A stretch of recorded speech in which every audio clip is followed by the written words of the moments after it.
let's turn a bit here. We've done a bit of diagnosis. We've talked about the pervasiveness of the problem.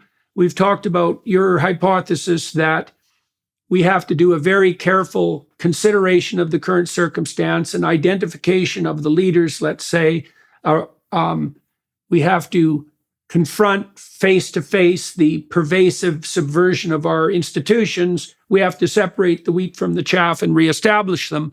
And we have to move towards restoration.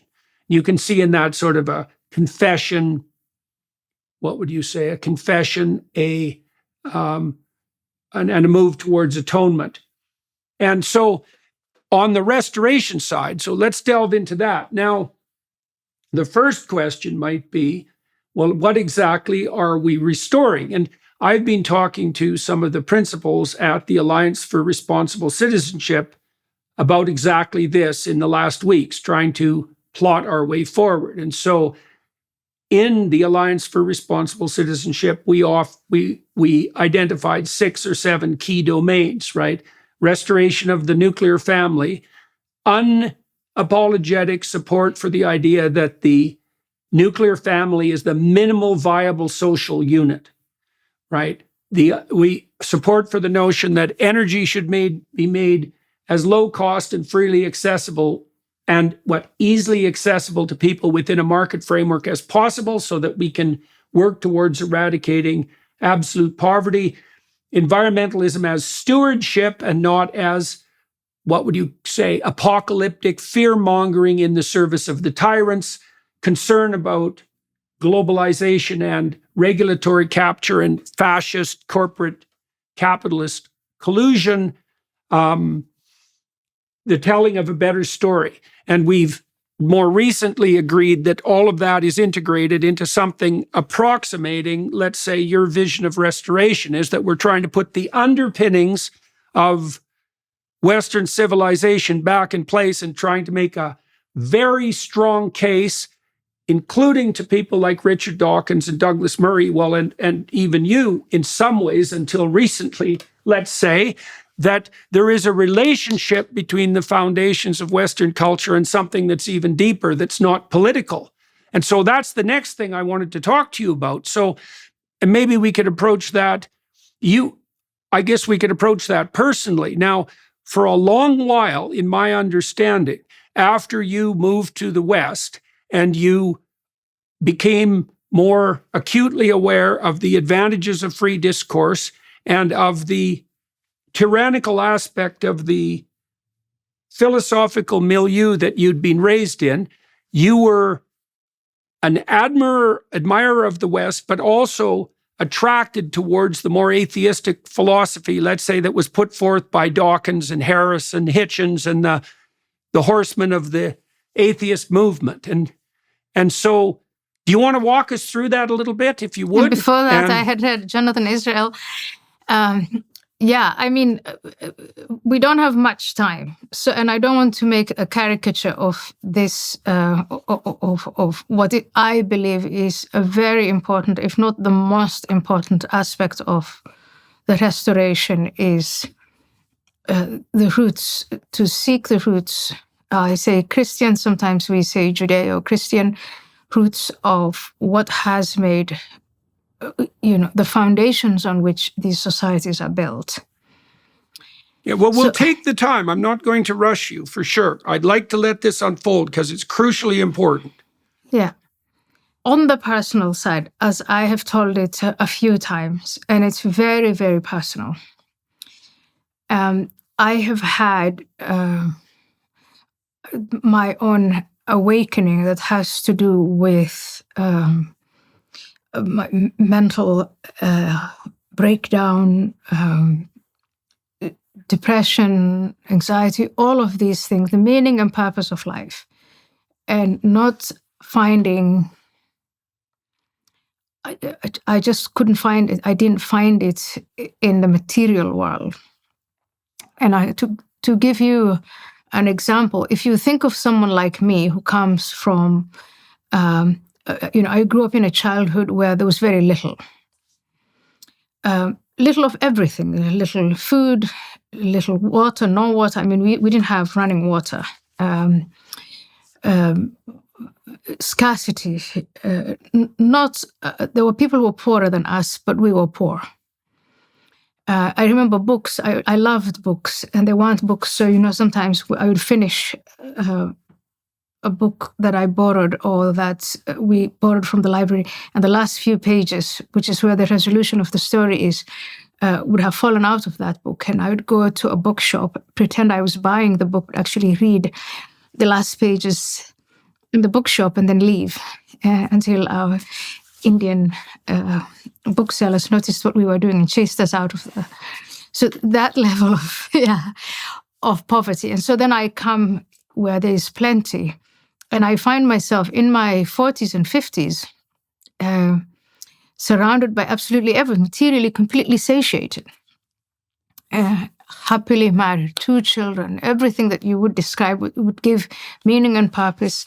And yet there I was completely, depressed and unhappy and terrified and all the rest of it.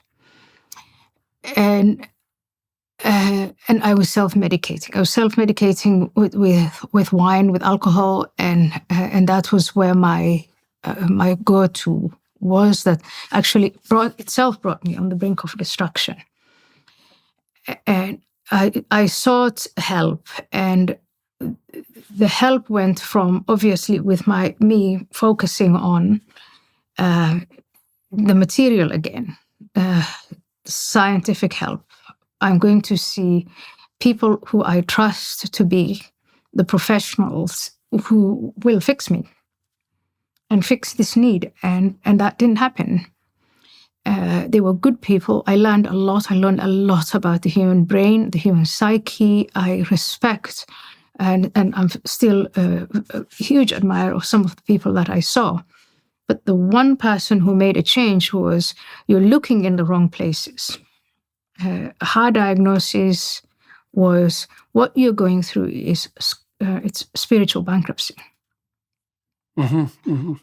And once in my sort of last moment of despair, when I allowed that to come in and to register, and I surrendered to that, it's only after that, literally on my knees in prayer, that things started to change. And so on a personal level, and this is extremely subjective, I'm not imposing it on anyone else, I have undergone this change that has transformed my life. If you allow me to go a little bit beyond, it is when I look around and talk to the same people who are in the same boat as I am, as I was, the stories we share are stories of this abiding success over many years. And it's the people who went down the path of spirituality to fix what it was, that bottomless void, the cravings, the endless thoughts that colonize your head and never go away. So again, this isn't a statistical, empirical study. This is purely anecdotal. I see people who keep on failing. I see people who I think have some success, and I look at them, and it's the ones who went down that spiritual path. And when I say that, when I say spiritual path, I'm not saying it's Christianity or any other faith or organized faith. It's just, for some people, it's Buddhism. For some people, it's mindfulness. Going online without ExpressVPN is like putting all your passwords and credit card numbers on a huge billboard for the whole world to see. In our increasingly connected world, your personal data is more vulnerable than ever. Every time you connect to an unsecured network at a cafe, hotel, or airport, you're essentially broadcasting your private information to anyone who cares to look. And here's the unsettling truth. It doesn't take a tech genius to hack your data. With some basic, inexpensive equipment, even a tech-savvy teenager could potentially access your passwords, bank logins, and credit card details. Your personal information is a gold mine. Hackers can make up to $1,000 per person selling this data on the dark web. This is where ExpressVPN comes in. It creates a secure, encrypted tunnel between your device and the internet, effectively shutting out potential intruders. But why choose ExpressVPN over other options? First, its security is unparalleled. ExpressVPN's encryption is so robust that it would take a hacker with a supercomputer over 1 billion years to crack. That's not just protection, that's peace of mind. Second, it's incredibly user-friendly. You don't need to be a tech expert to safeguard your data. Just open the app, click one button, and you're protected. It's that simple. I personally use ExpressVPN whenever I'm traveling or working from a public space. As someone who values intellectual property and privacy, knowing that my research, writings, and personal communications are secure is invaluable. It allows me to focus on my work without worrying about digital vulnerabilities. Secure your online data today by visiting expressvpn.com/Jordan. That's expressvpn.com/Jordan, and you can get an extra 3 months free. expressvpn.com/Jordan. Like Harris, for example. Yeah, and I don't know. I mean, I haven't really talked to Sam Harris about his spiritual welfare, but I've talked to him a bunch about it, and it's clear that Sam has found in the realm of something approximating an ineffable and non-articulate Buddhism, the spiritual succor that materialist atheism lacks. And I think the reason that Sam was attracted to the more abstract religious domains of experience, the ones that aren't articulated into a creed, which is something he really still rejects, is because Sam knows perfectly well that if the transcendent that he's making contact with through his meditative practice was transformed into a creed, that his ravenous Luciferian intellect would just shred it in a moment and he'd be right back where he started. This is also why I think, Ayaan, like if you look on the Christian revival side of things, that the Christian denominations that are growing most rapidly aren't the more explicit Protestant formulations. They're the really conservative branches like Orthodox Christianity and even Latin Mass Catholicism, because those religious practices are so densely embedded in the ritual and the ceremonial that they're almost impervious to rational critique, right? Because you can't criticize a hymn. You can't criticize a beautiful building. Like, they speak for themselves. And so let me ask you a personal question. If you're perfectly I want to welcome not comment to answer, on Sam and see. Yeah. I think Sam is he's just got this commitment to the pursuit of truth.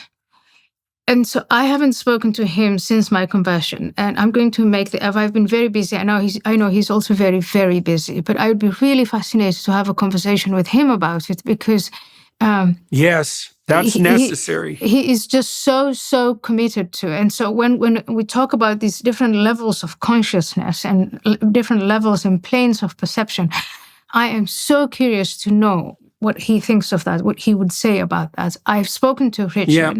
Richard is also another pursuer of truth. And I think in many ways that's why Richard has come to the conclusion that he is a cultural Christian and that Christianity has a value in that sense. But again, I really do want to separate these two things where I'm still at heart a classical liberal in the sense I really do want to respect people's conscience and people's perceptions and the way people live. And so I'm in no way imposing anything, saying, I've gone through this terrible experience and I've come out of it, and now, heavens, everybody has to come to Christianity. That's not what I'm saying.